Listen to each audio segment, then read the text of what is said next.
And then I was thinking, has my dad ever let me down that way? And then when I was in Indian Guides a kid, he knows where that's going, there was an Indian graveyard we went to. And my dad's like, you see those stones on the ground? Those aren't stones. Those are Indian toes. And I had never been betrayed by a loved one before. So I was like, whoa. He's like, yeah, take some with you. So I scooped up some toes. And I take the toes with me to school the next day. And I'm like, we're at recess. Just so you guys know, like they look like stones, but they're Indian toes, so don't throw them out. And a lot of those kids had not been brutally betrayed by a loved one either.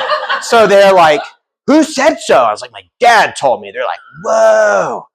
And so then they're like, well, whose toes are whose?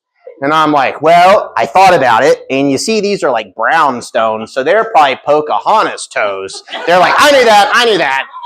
And you see these over here, they're white toes, so probably John Smith toes. I'm like, not an Indian per se, but pretty big in the Indian scene, because he actually made a movie with Pocahontas like 25 years ago, and they're like, yeah, I heard that movie. So then the teacher's like, you can't take stones in school, gotta throw them out. I'm like, yeah, right, so you can come back later and scoop up the toes. Wasn't born yesterday, lady. So I take the toes home with me, and I'm like, Mom, Dad says they're toes, teacher says they're stones, who's right? And my mom handles it very diplomatically, and she's like, I'll let your father handle this when he gets home.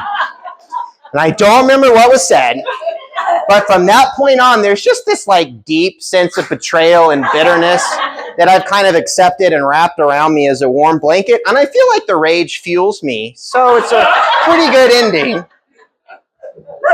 All right, we have one more. This is a good one.